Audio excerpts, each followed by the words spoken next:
Olá, você está no Arenê. Eu sou a Alessandra Gonzaga.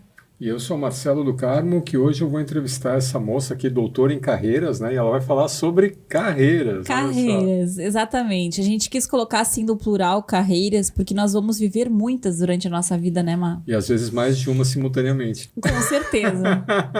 Houve um tempo em que a gente se perguntava, né? Você vai ter uma vida ou vai ter uma carreira? Especialmente para uma mulher, essa pergunta podia vir.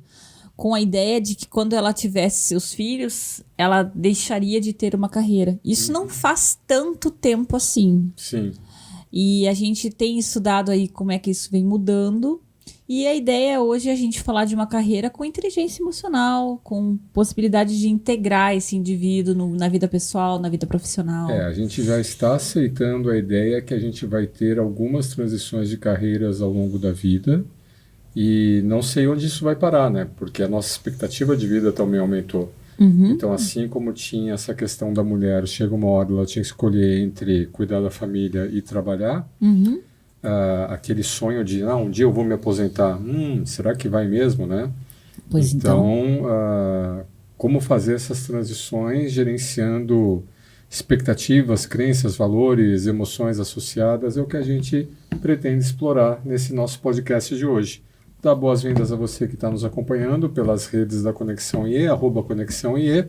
Se você ainda não nos acompanha, né, segue a gente lá, ativa sininho, dedinho, mãozinha, né? Cada rede tem o seu Lex Trackers lá para ser ativado.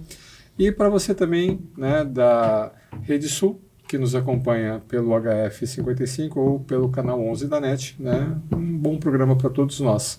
E aí, Ali, carreira, o que te vem à cabeça? Então, por que eu quis trazer esse tema conversa hoje, Má? Porque eu tive duas provocações no dia de hoje mesmo, que estão em torno disso. Uma ex-aluna nossa perguntando se nós vamos relançar o programa Proteanos, que a gente teve na época da pandemia, que a gente falava sobre as carreiras proteanas.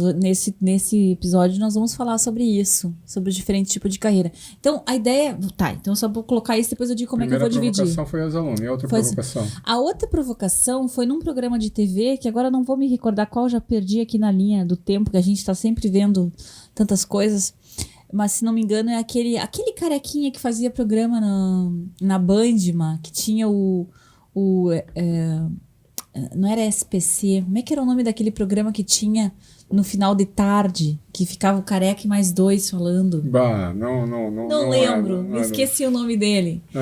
E daqui a pouco, no meio do programa, eu encontro para nós. Ele entrevistou uma psicanalista que falou sobre o peso que é você dizer para um filho que ele pode fazer até miçanga desde que ele seja feliz no trabalho. Que é muito mais pesado do que a gente imagina dizer para um filho ser feliz do que dizer para ele, sei lá, ser advogado, ser médico, porque ser feliz é um troço muito intangível. Muito efêmero, muito fugaz.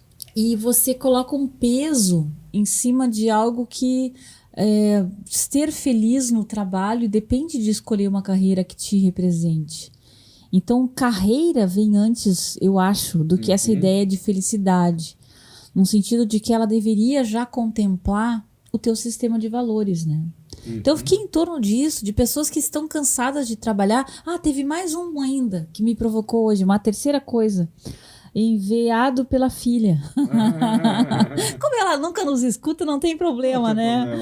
Mas eu achei muito engraçado, ela me manda essas coisas do Instagram, né? E aí é um rapaz dizendo assim, um TikTok, sinais que eu achava que era de transtorno mental, mas que são parte de estar inserido numa sociedade que desincentiva a busca por valores genuínos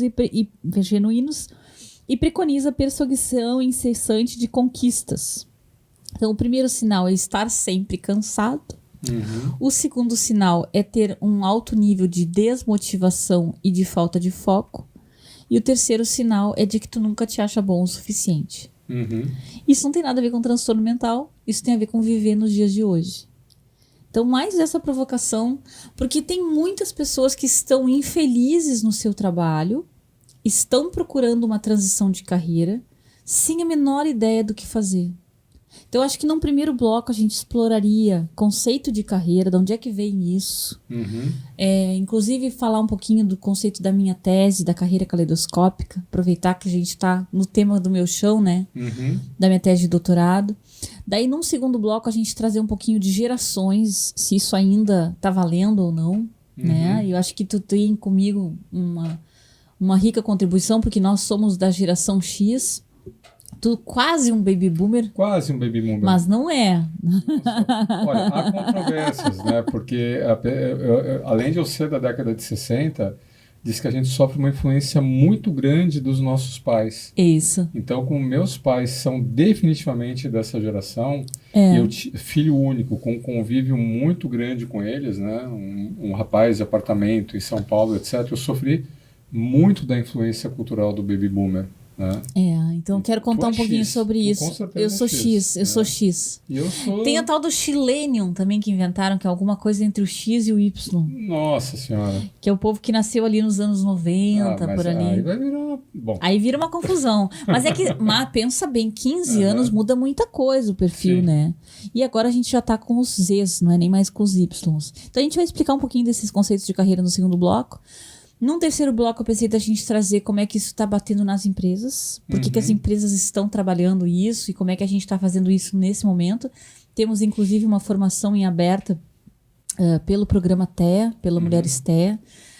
Eu e a Ana Carolina Tavares Torres estamos aí com uma jornada com mais de 300 mulheres que nós vamos atender. Nossa. É muita gente. Para falar de carreira, de inteligência emocional e de técnicas de mentoria. Então, vai ser legal porque dá para linkar com algo que vai começar amanhã. Amanhã começam as minhas aulas de carreira, então eu já tô com isso fresquinho na cabeça. Opa! E no último bloco, eu acho que a gente fala do que daí, Má, em carreira? Como é que a gente faz para transitar nisso tudo com inteligência emocional, quem sabe? Ótimo, perfeito. As emoções da transição de carreira. Exato. Tá? Beleza? Você anotou tudo aí, né? Tá, vai ter que lembrar agora. Então, vou começar com os conceitos de carreira. Hoje a gente tá sem livro algum aqui, gente. A gente veio corrido de cliente hoje. E vamos gravar. E era isso, né? Isso. E assim começa. Se você já foi nosso aluno, você já ouviu esses conceitos que nós vamos trabalhar nesse episódio de hoje. Então, assim... Se falava nos anos 60, 70, quando se começou no mercado de trabalho a ter essa cultura de desenvolvimento de líderes, ali que a gente sempre fala que começou nos anos 60, 70, ali com o Blanchard, né? Com a liderança situacional. Nessa época, o modelo de carreira que se tinha era a carreira horizontal. Então, o que se imaginava? Vou entrar, vou ser estagiário, daí de estagiário eu vou passar sei lá, assessor, de assessor analista, de analista coordenador, de coordenador a gerente, de gerente a... e assim vai, a supervisor sei eu. Ou gerente sênior e depois viro diretor. E aí, eis que em 20 anos de idade eu me aposento, 20 anos de carreira, eu chego no topo da minha carreira e logo em seguida eu já começo a programar minha aposentadoria e por aí vai, né? Então era esse o plano que se tinha anos atrás. E muitos de nós entramos no mercado de trabalho com esse plano, um pouco já alterado. Eu me lembro que, por exemplo, minhas irmãs mais velhas, a minha irmã mais velha tem 11 anos a mais que eu, e a do meio tem 7 anos a mais que eu. A ideia era ainda, vou me formar em quê para ter uma profissão, ligar a isso que me formar, certo? Mas era essa a nossa ideia, né? A gente achava que a gente ia fazer aquilo ali para o resto da vida. Aquilo que a gente fosse se formar era o que a gente ia fazer pro resto da vida, não é? Sim. Era uma coisa assim muito mais estanque, estável ao longo do tempo. E essa ideia de ascensão, na verdade, não havia essa ideia de ascensão.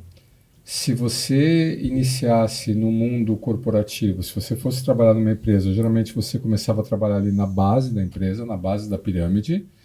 E se você fosse um funcionário de produção, você talvez fosse ser um funcionário de produção o resto da sua vida. Sim, porque não havia o que precisava para mudar o jaleco. Dois fatores. A gente vivia muito menos. Uhum. A nossa expectativa de vida era muito menor. A gente se desgastava muito mais porque as condições de trabalho também eram muito mais complicadas. Eram bem mais inóspitas. E não havia essa mobilidade toda, não havia essa transição toda.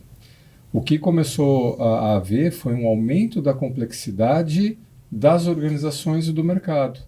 À medida que as organizações começam a aumentar de tamanho, à medida que as organizações começam a vender para outros mercados, comércio internacional, lidar com redes de fornecedores de partes e peças cada vez mais complexas, lidar com questões financeiras, as organizações foram tornando-se mais complexas e começou a haver uma demanda por gerenciar atividades e funções que nas empresas anteriores não havia essa necessidade. Sim, era Tanto bem mais é que era simples. muito comum, né, um modelo de gestão.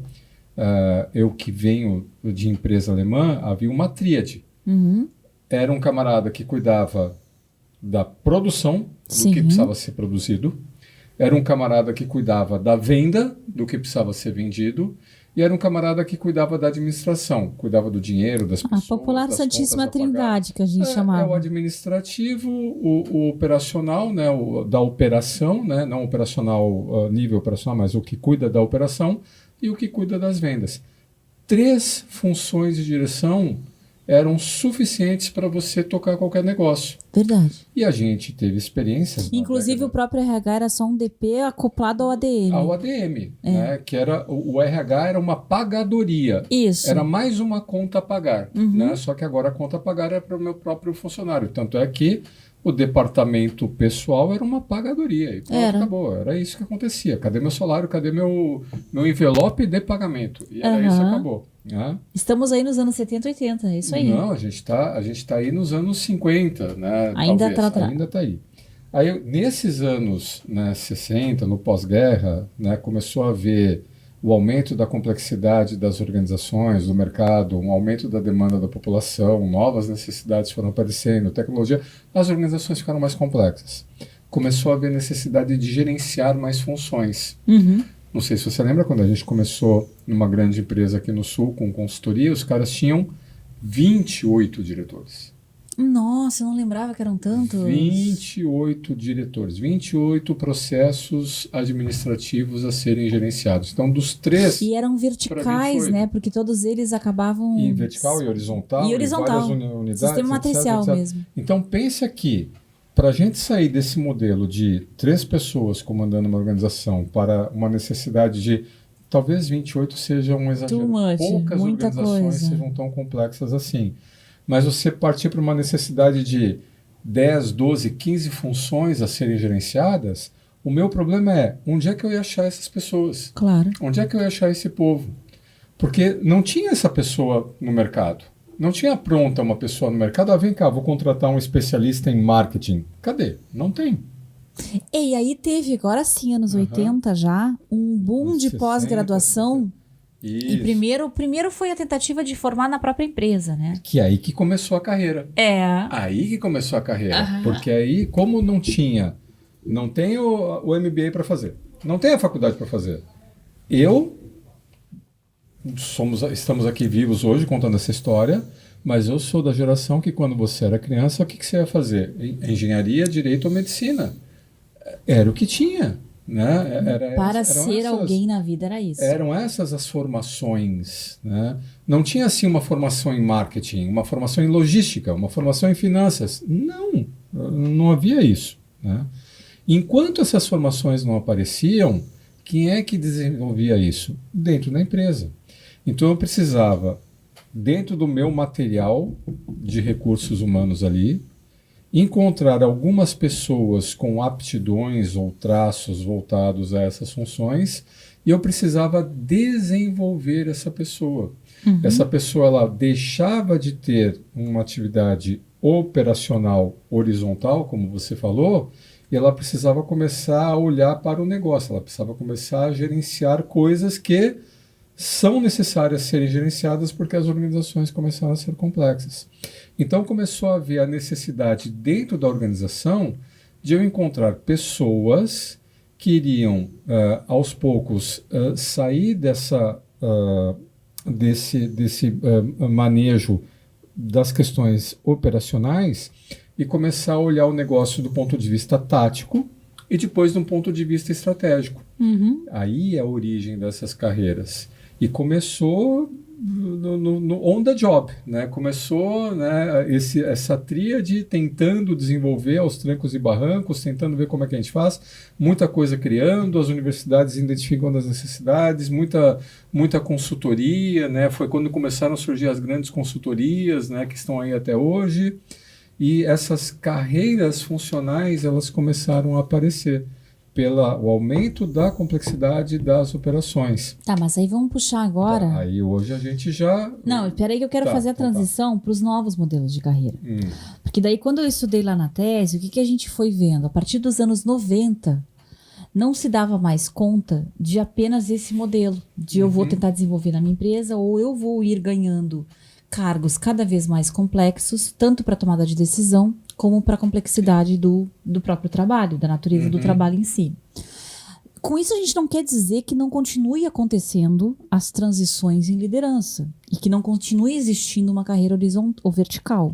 Mas o que passou a acontecer foi uma necessidade maior de que as pessoas, aí sim os indivíduos e não mais as empresas, se responsabilizassem pelas transições da sua carreira. Porque o que começou a acontecer? Começou a acontecer movimentos de demissão em massa, começou a acontecer a pessoa mudar de empresa no meio da história, não mais eu ficar na mesma empresa. Então, aquele contrato social que existia, implícito, se você continuar aqui, eu te preparo para você continuar comigo, que era o que acontecia com as empresas nos anos 70, 80, começou a ser quebrado esse pacto. E aí, com a busca mais de um indivíduo que tentasse atentar para tudo que ele precisa saber na carreira, se surgiram os primeiros novos modelos de carreira. E os primeiros novos modelos, aí sim, só para a gente chegar nas primeiras conceituações, foi Proteana, carreira Proteana, lá nos anos 90, com um cara chamado Hall, e a carreira Sem Fronteiras, que não vou me lembrar agora o nome dos autores. Nossa, que Deus o tenha, meu orientador de doutorado agora ia se... né, o Sidney já falecido. A gente falava desses novos modelos de carreira. Por que Sem Fronteiras? Sem Fronteiras ou Boundaryless Career, porque eu não estou mais restrito nem à geografia da minha empresa e nem à condição psicológica de um único cargo, de uma única função, de um único jeito de trabalhar, né? Então começou a vir Sem Fronteiras. E a própria globalização, que começa a acontecer no final dos anos 90, faz isso ficar muito forte. Os expatriados, as pessoas expatriadas. E o segundo modelo da Proteana, por que Proteana? Porque era para se assemelhar ao deus Proteus, aquele deus que troca de forma e que ele se moldava de acordo com os navegadores, ele se fazia de diferente forma. Era um deus dos mares, era, se não me engano, filho de Netuno. Ou alguma coisa de Netuno. Filho de Netuno. Exato. E aí, então o que é o proteano? É a pessoa que vai moldando suas competências a partir das necessidades que se apresentam no mundo do trabalho.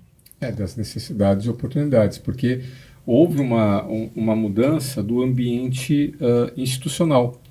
Nessa primeira época aí que a gente estava abordando, assim que você fosse escolhido, alçado para seguir uma carreira, as relações de trabalho, elas eram de estabilidade. A mão de obra mais qualificada era escassa. Desenvolver uma pessoa, havia um custo de desenvolvimento. Uma vez essa pessoa desenvolvida, eu preciso reter esse ativo que eu desenvolvi. Então havia um ambiente institucional que, se você ficasse numa empresa por 10 anos, você ganhava estabilidade. Né?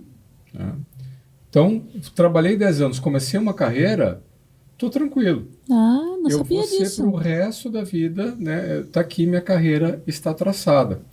Só que o ambiente começou a mudar. Então, por exemplo, essa função que você começou a exercer, eu não preciso mais, né? Porque apareceu uma coisa chamada tecnologia da informação, apareceram outras inovações aqui, que essa estabilidade passou a deixar de ter sentido. Então houve uma mudança, né, do ambiente institucional, quebrou-se essa questão da estabilidade. E qual foi a compensação para o trabalhador? Não, então vamos pegar para cada ano trabalhado ou para cada período trabalhado, vamos depositar aqui um dinheiro numa conta, que é o fundo de garantia, e se você fosse dispensado, a empresa ia pagar uma multa sobre esse fundo de garantia para compensar a perda de estabilidade. Mas a estabilidade deixou de haver. E se deixou de haver estabilidade, agora é mercado, agora é oferta e procura, né? Agora é demanda e oferta. Então, sem estabilidade, eu não tenho mais motivo para seguir nessa carreira. Então, se eu estou vendo que essa carreira está com os dias contados, porque a inovação vai tirar essa necessidade, vai substituir essa necessidade por um sistema, vem cá, o que está pagando mais agora? Onde é que está a demanda? Tá, mas segura, Má. Aí que começou esses modelos de transição, porque antes não havia essa transição, antes havia uma estabilidade. Pronto, então a gente já estabeleceu o porquê que o jogo foi mudando, por que não dava mais para ser uma carreira somente vertical, porque as transições começaram a acontecer. E aí eu quero ir para um próximo bloco, porque a gente já foi um bloco inteiro e mais um pouco. Não, esse que é o problema, a gente começa a contar a história, a gente tem história para contar. O segundo e o terceiro bloco vão ficar um só, tá, pessoal? Porque daí a gente vai juntar as gerações e os exemplos que a gente vai dar. Vou juntar os dois blocos e daí a gente faz um último bloco sobre a caleidoscópica IE. Aí a gente vai mudando no meio do programa, é uma delícia isso. Pois é, e a gente insiste em planejar, né? Veja só. A gente insiste porque depois, quando tu for fazer as trocas lá, tu vai poder fazer. O Marcelo que faz as trocas depois, pessoal. Ele vai poder dizer, trocou de assunto agora. Né? Então tá. Mais ou menos isso, né? Então, o que eu queria pegar agora é, enquanto essas coisas foram acontecendo, o que aconteceu com as gerações, mano. Então, para quem não está familiarizado com o modelo de gerações, eu acho muito importante salientar primeiro o seguinte. Quando a gente fala numa geração, a gente não está falando numa faixa etária. A gente está falando em pessoas que compartilharam as suas experiências durante a sua formação, né? Então, experiências compartilhadas durante uma formação. Isso é fazer parte de uma geração. Já falei isso aqui no podcast. De crenças e valores, né? Isso. Então, a minha geração, que eu acho que é muito mais baby boomer do que X, por que eu me vejo muito mais baby boomer? Porque a geração baby boomer, ela cresceu, ela entrou no mercado de trabalho nesse momento de estabilidade. Então, eu sou de uma geração que ela foi talhada para ter a mesma carreira, morar no mesmo lugar, né, manter o mesmo casamento. Começou, vai até o fim. Isso. Tu é de uma geração, que é uma geração X, que já é essa geração... Deixa eu contar daí da transição, então. Na Baby Boomer, além disso que tu tá dizendo, as pessoas tinham por prerrogativa de sucesso, o que era ter sucesso? Era ter estabilidade. Isso, porque a estabilidade, era um ambiente de instabilidade. Então foi era assim essa que a gente noção. Entrou no mercado de trabalho. Era essa noção. Se deu certo, se tudo der certo, eu vou me aposentar com os meus 60 e poucos anos. E se não der certo, eu vou virar um velho rabugento amargurado, mas eu vou até o fim. Mas eu vou até o fim, né? E a gente Todo diz mundo que... tem aquele vô rabugento amargurado. Pois é, agora você está sabendo por quê. Tá aí, ó. Já a minha geração, por que dá pra perceber que teve um shift na X, tá? Eu acho que a gente tá na mesma, tu tá no mínimo na transição ali comigo. Eu fui me adaptando, mas eu vim da Baby Boom. E quando eu fui pra faculdade, a gente já não tinha a expectativa que as minhas irmãs tinham de que a gente entrasse e ficasse na mesma profissão. Pra começo de conversa, a gente não tinha expectativa como se tinha antes, em 5 ou 10 anos antes. Eu fui pra faculdade em 96. Que a gente poderia se formar e apenas atuar na nossa área. A gente entendia que a faculdade era só o começo da nossa formação. A gente já sabia que a gente ia precisar de um pós-graduação. Vocês já foram para a formação superior universitária? 2 mudanças básicas. O menu de cursos já era muito maior. Já era muito maior. Você já tinha muito mais cursos, especializações e... né? Até a engenharia, não era mais engenharia. Engenharia o quê? Elétrica, mecatrônica, né, naval, tinha etc. Tinham muitas engenharias. Diversidade em cursos e diversidade de cursos. Então, vocês já começaram a ver, nossa, existe um leque de opções. E vocês já olhavam para essa mudança que está acontecendo no mercado e já era mais natural para vocês esse descolamento entre as competências que eu vou adquirir e como eu vou exercer essas competências. Então, vocês já entraram no mercado de trabalho com e a noção de sucesso era... E até tem um videozinho que chama All Work and All Play, que fala bem dessas 3 gerações. Muito bom esse vídeo. Eu apresentei muito ele em aula, quando a gente fazia aula de planejamento de carreira lá na faculdade Senac. Mas então, quando a gente entrava no mercado, o que era a nossa noção de sucesso? era ganhar o mais rápido uma posição que desse dinheiro para poder alcançar mais rapidamente um bom nível de vida.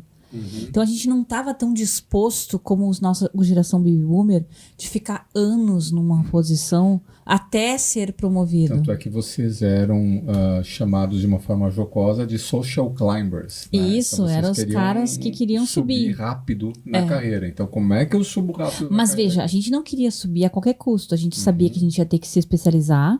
Nós éramos bem workaholics. Eu me lembro de Vocês trabalhar eram virando workaholics, noite. E vocês eram a geração do autoestudo, Mas da você autoajuda, também, do fica dizendo autodesenvolvimento. você também. Pois é, mas Tava é que, nessa. é que no meu início da minha carreira, não era esse o Tu pegou a mindset. transição. Eu peguei bem a transição, entrei na carreira Você ainda com também essa foi visão. um social climber, no sentido de que você atrapalhou um monte assim, de ó, gente é aí que no teu o começo. modelo de vida, ou o modelo de carreira que eu aprendi, né, talhado a levar, ele não existia mais. Eu peguei justamente essa transição.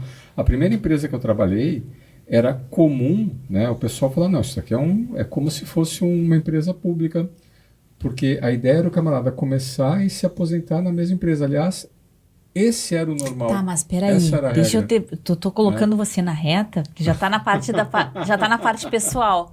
Porque eu sei que no começo da tua carreira tu fez um trabalho brilhante e com isso você foi para uma posição de destaque de liderança com 20 e poucos anos de Então, idade. mas Isso só era possível porque você era da geração X. Sim, mas não é que eu tive que abraçar o modo de vida da geração X, porque o modo de vida do Baby Boomer não existia mais. Exatamente. Inclusive, no início da minha carreira, a gente sempre vê notícias terríveis, assim, ou muito estranhas para a nossa cultura lá no Japão.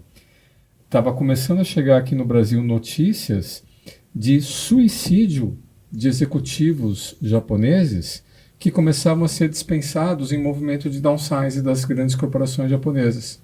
Então lá, essa questão da estabilidade na época era tão forte que o camarada era dispensado, ele se suicidava.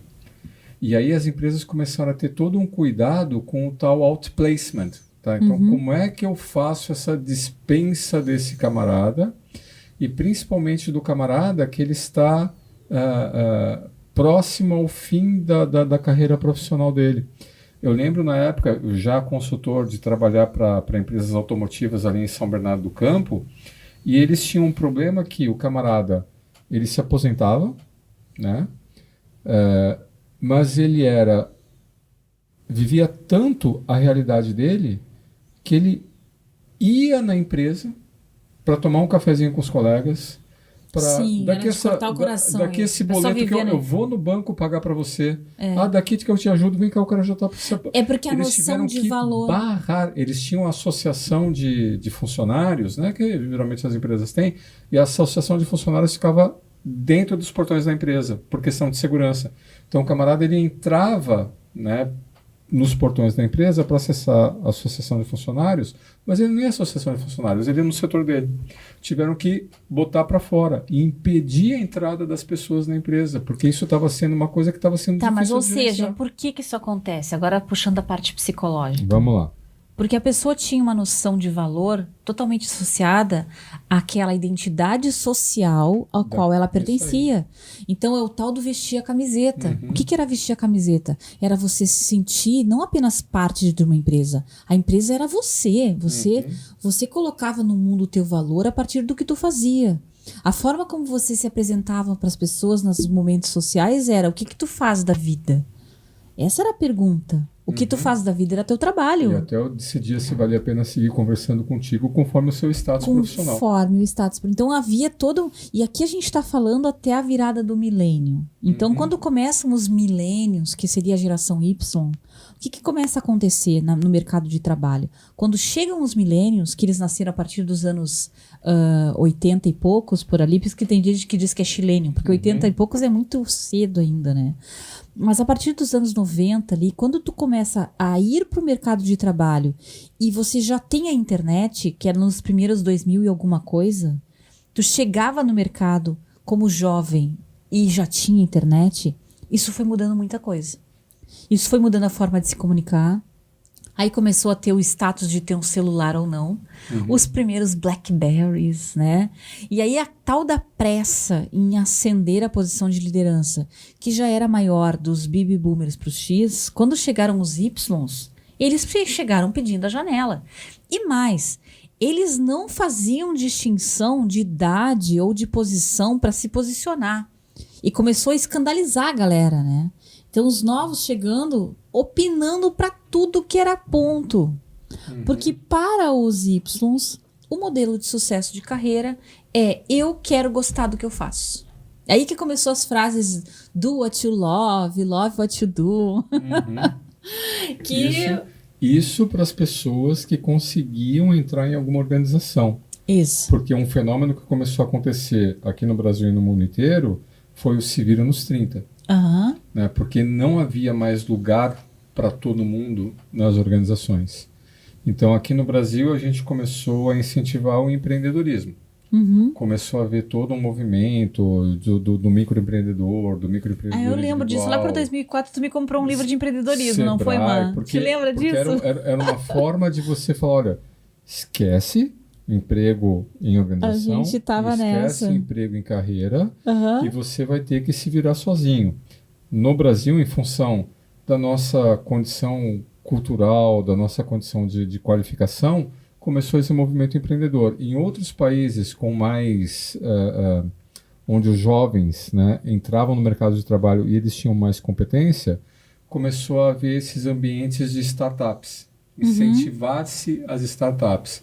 Então, todo o movimento de startup, incubadora, aceleradora, né, isso incentivado pelo governo, pelas próprias organizações, foi uma forma de dar uma porta de entrada para uma massa de jovens que estavam se formando, não iam encontrar, né, espaço no lugar de trabalho. De novo, lá no Japão, os problemas, suicídio entre jovens, a geração neném, né? O cara nem trabalha, nem estuda, nem se interessa, não sai de casa, não sai da casa dos pais, etc. O cara vai, né? Tenta alguma coisa.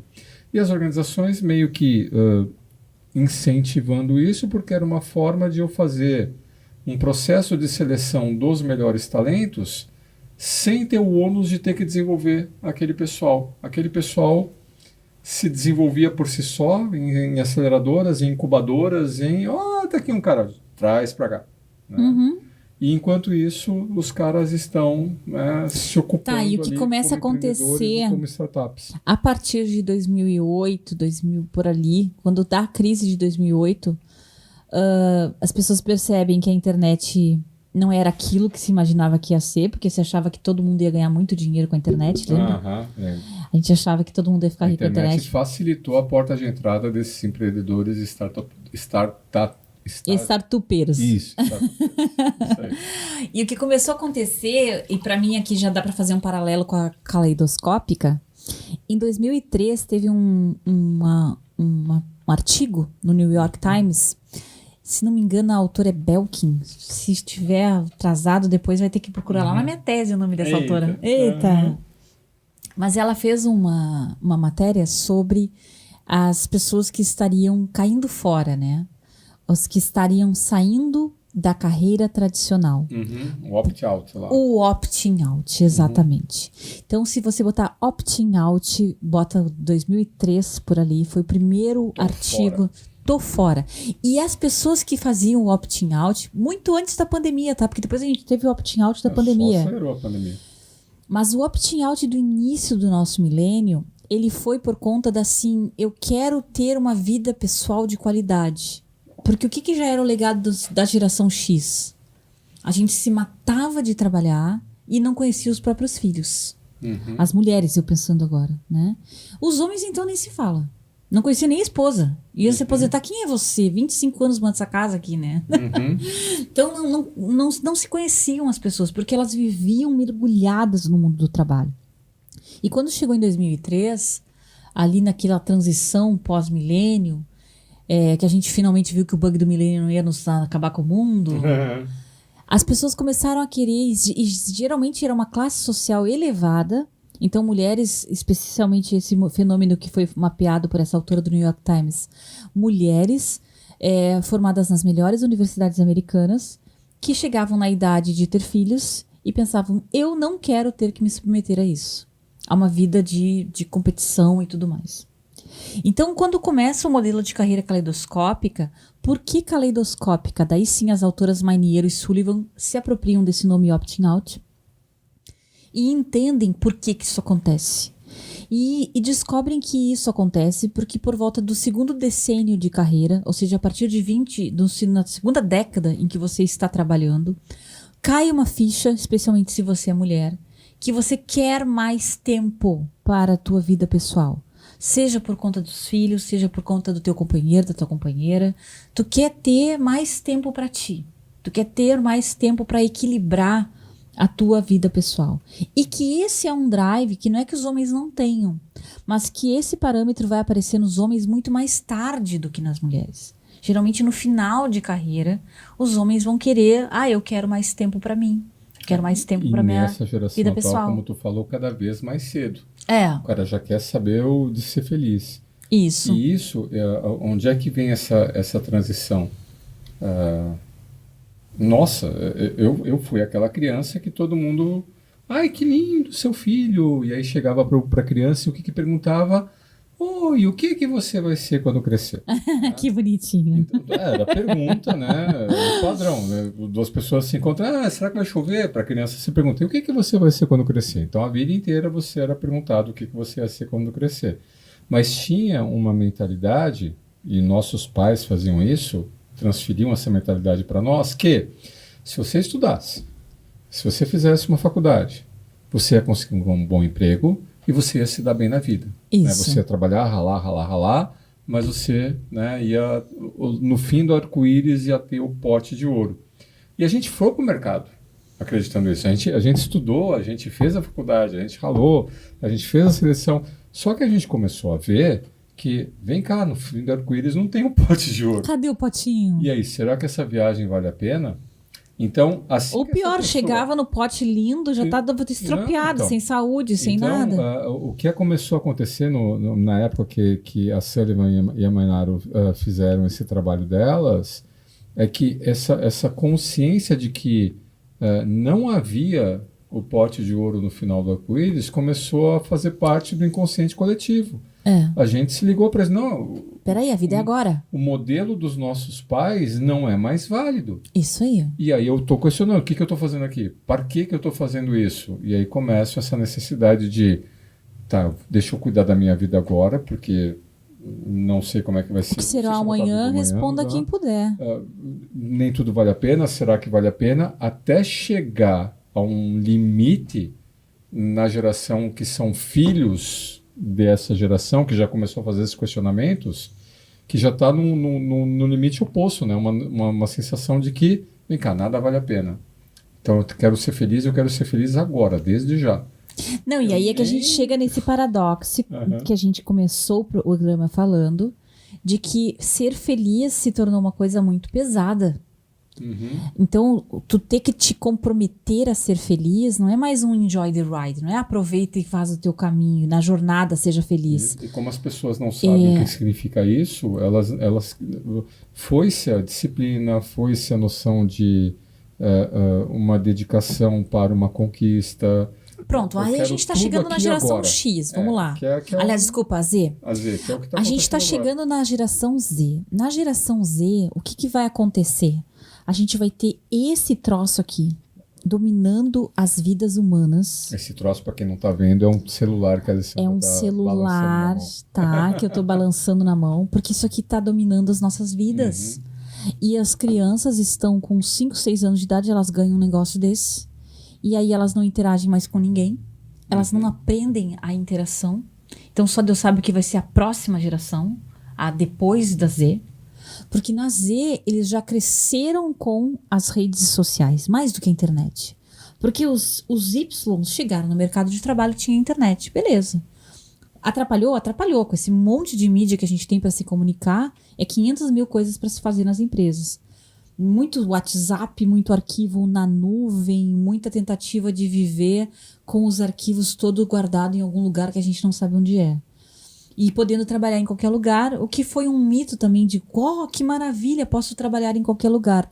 Pois é bacana, mas também cansa você ter que usar a tua vida pessoal como espaço do teu trabalho. Aí você perde as fronteiras, né? Tu perde as fronteiras, tu perde a hora de terminar de trabalhar e de começar a cuidar de ti, da tua família, enfim. Então, quando chega a geração Z, que tá chegando aí, estão chegando, a gente já tá tendo clientes que nos falam com a gente que são da geração Z. Que estão com seus 20 e poucos aninhos de idade. Estamos em 23, ó. Nós estamos sendo avaliados e selecionados pela geração Z. E aí, esse pessoal, se a gente achava que os Ys tinham pressa e eram ansiosos, a gente descobriu aí sim que o sobrenome é ansiedade. E eu entendo também que é uma carga pesada, porque a quantidade de comparações que esses caras se veem e os anos de estudo que eles ainda precisam galgar, a sensação de que eu tenho que saber tudo, mas que eu não sei por onde começar.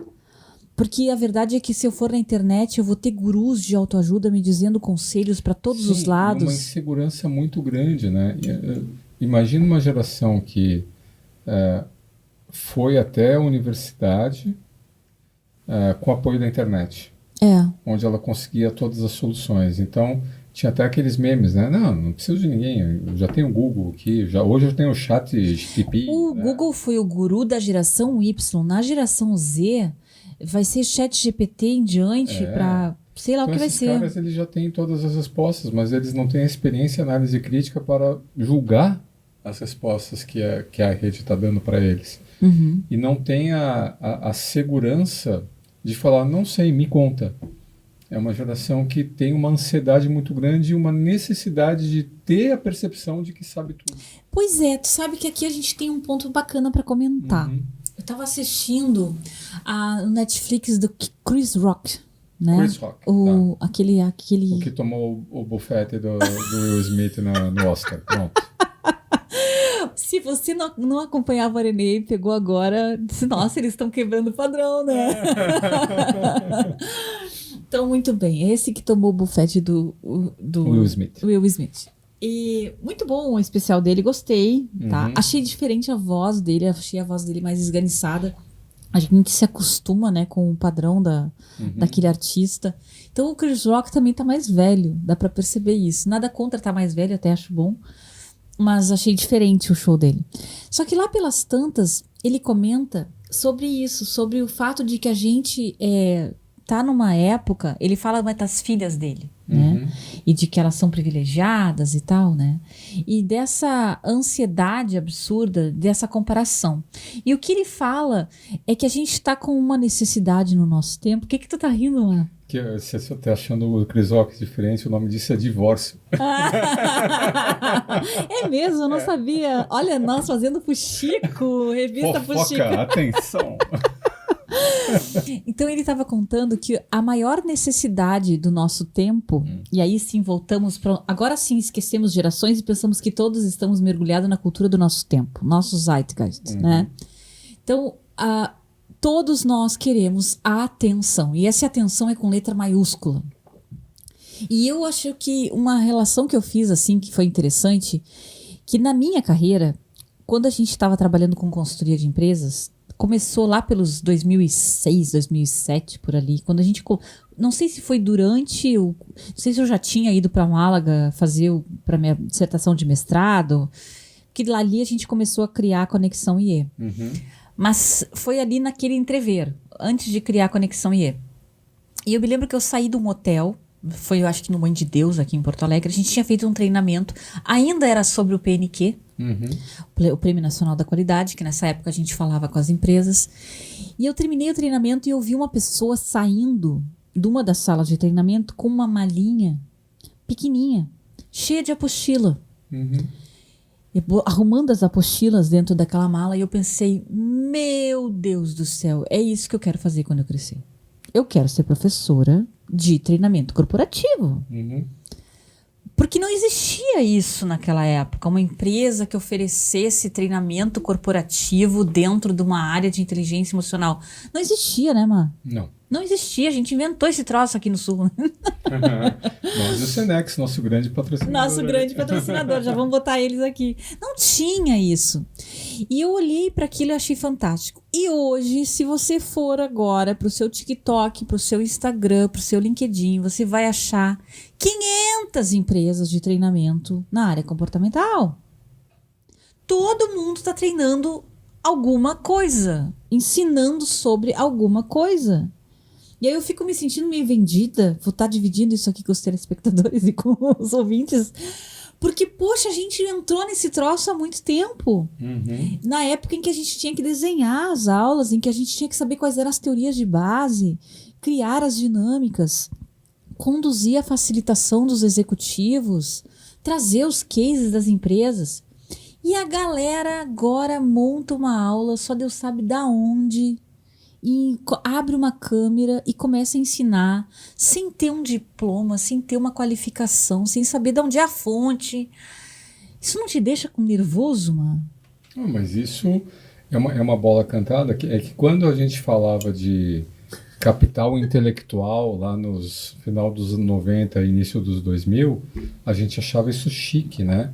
Que o que vai gerar o resultado agora, o que vai gerar a diferença, não é mais o capital financeiro, né, para comprar a máquina, equipamento, etc. Numa geração de serviço, o conhecimento é uma das fontes. Sim, né, o De Masi já falava nisso, a sociedade pós-industrial. A internet, antes para você adquirir o conhecimento, tinha todo um funil. Você tinha que ir para uma faculdade, você tem que aprender uma língua estrangeira para conseguir acessar uma obra em francês, em inglês, alguma coisa, para traduzir e adaptar isso aqui para o Brasil. E a internet democratizou o acesso ao conhecimento. Hoje, qualquer um acessa qualquer site, não precisa nem montar o programa, né? A gente baixa pronto. Manda o ChatGPT te fazer uma apostila de treinamento sobre tal assunto. Pois não, o ChatGPT vai lá e faz a apostila de treinamento. Então, democratizou o acesso ao conhecimento. E conhecimento é uma forma de você ganhar dinheiro. É o tal do capital do intelectual na era do conhecimento. E assim como nas organizações, né, você tinha produto A, produto B, qual que é o melhor? A qualidade percebida. Você tinha organização que fabricava o produto com todos os cuidados, né, de normas regulamentadoras e todos os aspectos ambientais preservados, todos os aspectos sociais respeitados, concorrendo com um produto importado do Sudeste Asiático, produzido, sei lá, de que jeito, né, com funcionário trabalhando em sei lá em que condições, e o camarada compara os dois produtos e fala, tá, eu estava vendo, eu estava lá em Não Me Toque, estava na Stara, e eu estava vendo um videozinho de um camarada que ele tinha um Apple Watch, um relógio da Apple, e um relógio da Apple pirata que ele tinha importado da China. Um Apple Watch tá aqui no Brasil milhares, né, não de sei reais. quanto tá. Tô desatualizado. E aquele Acho reloginho, que pelo menos 10 mil reais. E aquele reloginho da Apple que ele fez o unboxing, né? Uhum. $20. Nossa! $20, com certeza produzindo, não respeitando nenhuma legislação, nenhuma patente, nenhuma para. E a pessoa fala, tá, eu vou pegar esse relógio da Apple ou vou pegar esse daqui de $20? O que está acontecendo com o produto pirateado? A gente está vivendo a era do serviço pirateado. É verdade. Porque esse camarada, assim como o cara pirateou o relógio da Apple, tem gente pirateando inteligência emocional, tem gente pirateando governança corporativa, tem gente pirateando e ele produz de que jeito, sabe lá Deus como, e o usuário, ele olha assim e fala, não, mas para que eu vou pagar isso se eu posso acessar isso de graça vou comprar aqui de graça, né? E aí, não é que esse camarada que comprou o relógio da Apple de $20, esse relógio da Apple vai funcionar para sempre, vai ter todas as funções, vai ter compatibilidade. Mas de repente atende uma necessidade dele ali. A segurança dos dados pessoais dele, o que está acontecendo com... Alguma hora, né, vai aparecer um fantasminha de dentro do armário do relógio da Apple, assim como vai aparecer né, o fantasminha do armário dos piratas, né, do conhecimento que a gente está convivendo hoje em dia. Então são piratas, né, são instrutores, facilitadores que estão pirateando, copiando, Ctrl+C, Ctrl+V, sem respeitar direito autoral, sem respeitar, né, as teorias, as teses. Eu acho que tudo bem a gente ter, eu acho importante dizer isso, acho muito bacana o acesso a essa democratização do conhecimento. Desde que, e aí vem a professora de pós-graduação e a aluna de doutorado, se dê pelo menos as fontes, se tragam os créditos das pessoas que fizeram parte daquilo. O que acaba acontecendo isso, né? Como isso se torna um oceano vermelho, pessoas com mais competência têm que desbravar, né, outras áreas de conhecimento, inovar em outros produtos e serviços que atendam outras necessidades. Então, sempre haverá, em todas as gerações, né, ou em todos os momentos, pessoas, empresas inovadoras e empreendedoras que vão trazer o novo e seguidores, né? Não dá para você querer ficar concorrendo, né? Assim, e a mesma coisa acontece com a carreira. Se começa a haver uma oferta de mão de obra, né, na sua função atual, e você vê que a sua função atual ela não é mais tão valorizada, o que você vai tentar fazer numa transição de carreira? Você vai buscar outras ocupações, outras posições possíveis que você sabe que ainda são valorizadas, ainda tem pouca oferta, e eu vou me preparar para atender aquilo. Então, o movimento que a gente percebe de concorrência, oferta, demanda e preço pago por uma coisa que tem pouca demanda e muito mais oferta, é o mesmo movimento que leva as pessoas a fazerem as transições de carreira. Porque eu sei do meu potencial e eu sei que tem uma posição ali, eu tenho uma função que é necessária e tem pouca gente ofertando e tem... É o que acontece, por exemplo, hoje em dia nas carreiras de TI, que existe uma demanda tão grande e é uma especialização tão difícil, né, de ser acessível, porque requer conhecimento lógico, matemático, né, requer um grau de conhecimento que há muito a gente não tem na nossa formação de base, que as pessoas que elas acreditam que elas têm o potencial falam, não, quero ir para uma carreira de TI. Isso aí. Então é o mesmo movimento de oferta e demanda de mercado. Muito bem. Vamos fazer o último bloco, Marco? Curtíssimo? Curtíssimo? Vamos chamar o patrocinador? Isso, que daí o que a gente vai fazer? Vamos chamar o patrocinador e daí no último bloco, os últimos minutinhos, nós vamos falar um pouquinho de como conduzir uma carreira com inteligência emocional. Aí um bloquinho de dicas. Então vamos ver o nosso videozinho do patrocinador Senex. Nascemos há mais de 3 décadas com um ideal e ele nunca foi tão verdadeiro e atual.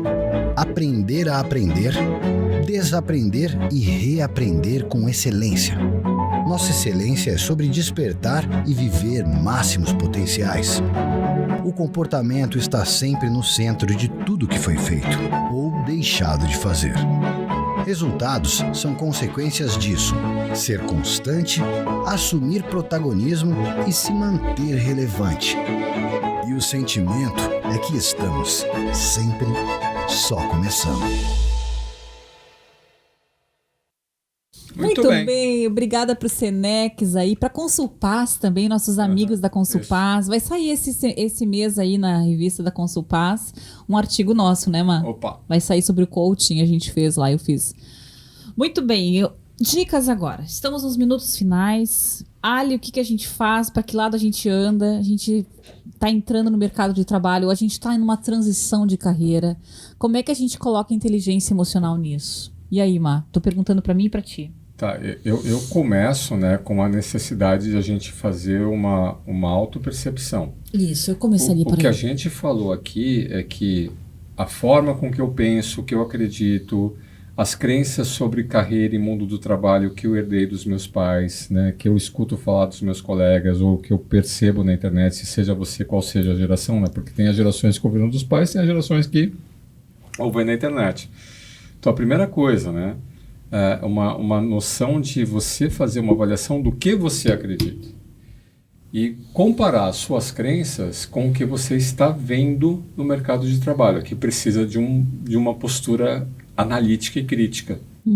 Porque você pode ter uma visão, né, de carreira que é uma ilusão, uma alucinação. Então, a primeira coisa botar os pés no chão. Aquela velha estratégia mineira, né? Oncotô.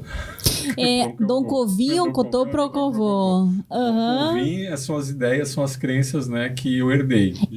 E as minhas bases de competências, porque daí eu acho que eu trazendo aqui a parte de carreira como mercado, não adianta eu achar que eu tenho um conhecimento se eu não tenho uma formação de base naquilo. Então, primeiro é você alguma formação eu preciso ter. Fazer esse mapeamento e ter essa noção do que você tem, do que você gosta, né? E aí vai para... eu vou pegar o tripé do autoconhecimento, o quadripé lá do autoconhecimento, que é você promover a congruência. O que vai ser mais difícil? Não, você não vai conseguir ser tudo.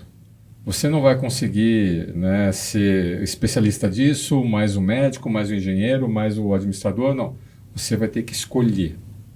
E você vai ter que escolher coisas que têm a ver com o que você gosta de fazer. Tudo bem, aí entra o que eu quero fazer, o que eu gosto de fazer, o que eu acho que é necessário. É o melhor estilo do Ikigai. Isso, então as 4 perguntas do Ikigai. É aí que eu acho que pode entrar com a inteligência emocional. O Ikigai é uma filosofia japonesa em torno desse viver plenamente, de uma vida mais com completude, né? E as 4 perguntas são: eu faço uma coisa que eu sei, eu começo com essa, né? Porque a gente tem que ter alguma formação. Algum conhecimento nessa direção. Porque assim, às vezes as pessoas querem mudar de carreira sem fazer nenhum cursinho que seja. E eu não preciso saber tudo, mas eu sei alguma coisa sobre isso. Alguma coisa sobre isso. Então, eu sei sobre isso que eu pretendo atuar. Eu gosto, tudo bem, eu gosto, né?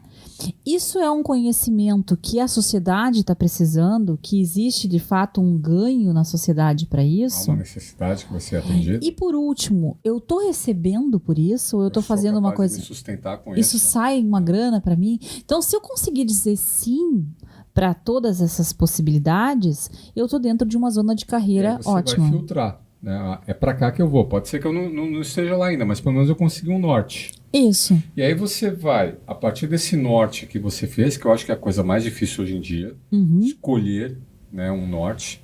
Tudo bem que você vai mudar, não vai ser... mas tem que começar, né? Para onde que eu vou? Escolheu esse norte. E aí você vai ver que tem coisas que você... ou competências que você já tem, e aí você tem que se abastecer, né, dessa fortaleza ou dessas competências que você já tem. Você tem que cuidar da sua autoestima e isso te ajuda, né, falar, não está tão ruim assim, né, já tenho isso, já tenho aquilo, mas falta tudo isso. E aí não falta tudo isso, né, desenvolver uma autoconfiança que te permita passar pelas frustrações, pelas dificuldades, pelos cursos de noite que você vai ter que fazer, né, pelos primeiros trabalhos nem tão remunerados assim que você vai ter que encarar até você ganhar uma reputação de mercado, mas alguma coisa que te dê a resiliência, a tenacidade, a constância de propósito, que eu estou colocando aqui dimensões, né, associadas a essa autoconfiança, para você manter a sua trajetória e chegar lá cada vez mais perto desse Ikigai. Eu acho que é importante, por exemplo, se eu for empreender, nem sempre a gente vai para uma empresa, a gente pode empreender. Vou abrir uma loja de cupcake, vou fazer um negócio de cupcake. Eu tenho agora há pouco uma aluna minha, muito querida, que fez um negócio em família, cansou de tentar trabalhar para a empresa. Ok, só que tu vai fazer um plano de negócio, tu vai pesquisar como é que tu coloca uma loja online, tu vai ter que descobrir, tu vai ter que fazer cursos nessa área também. Não vai ter jeito, você vai ter que fazer um planejamento. Você vai ter que se planejar, né, vai colocar a meta, às vezes a meta vai ser de longo prazo, você vai ter que ter estágios intermediários, conversar com muitas pessoas, não partir do princípio que você vai saber sempre tudo. Então, quem são as pessoas que podem me ajudar? Muito cuidado com os cursos que te prometem descobrir tudo. Basta você dar uns 5 a 10 mil reais, eles te descobrem a tua melhor carreira. Não tem milagre. Não tem milagre. Não pague para pessoas que estão querendo pegar o seu dinheiro nesse momento para tentar encontrar uma solução mágica.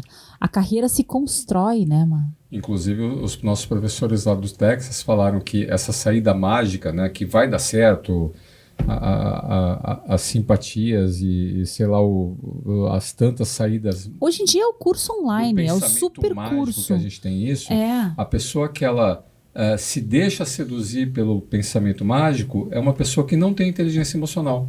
Porque o pensamento mágico, essa solução, esse atalho, acaba sendo como se fosse uma fuga. Né? Como se fosse, não, a realidade ela é muito difícil de encarar. Então eu prefiro acreditar nisso do que ver a realidade, fazer o duro trabalho e seguir, né, na minha jornada de desenvolvimento. Eu estava lendo sobre isso no Psychology Today. Que o pensamento mágico, que eles não chamam assim, eles dizem as afirmações positivas, né? A wishful thinking. As afirmações positivas, elas podem ter um efeito contrário e trazer mais ansiedade e piorar a tua autoestima. A pior coisa é você não ver a realidade. Porque você vai se dizendo, eu posso, eu consigo, eu tenho, eu sou o máximo, e você sabe que aquilo ali não está acontecendo. Eu lembrei do personagem lá do filme, né? Eu consigo voar e pá! Os funcionários, os menininhos, os gambazinhos da Era do Gelo, né? Então eu acho importante esse planejamento e permitir-se o tempo das coisas, permitir-se a construção. Aí tem uma dica de livro pra gente deixar nesse finzinho, que é o livro Qual é a Tua Obra, do Mário Sérgio Cortella, um livro bem pequenininho, eu até ia trazer, não deu tempo de trazer, mas que fala bastante sobre isso, sobre que a gente precisa ter se colocar no mundo, e que isso é uma coisa que se constrói, é algo para ir se buscando vida fora. Isso aí. Muito bem. Acho que fizemos, hein? Sem livro, mas dessa vez foi. Sem livro. Não sei se a gente seguiu o plano também. Mas foi legal. Se você gostou, se você teve alguma inspiração a partir desse episódio, compartilha com a gente isso, conta pra nós no que tá sendo útil. E até o próximo Arenaie. Isso aí, até lá.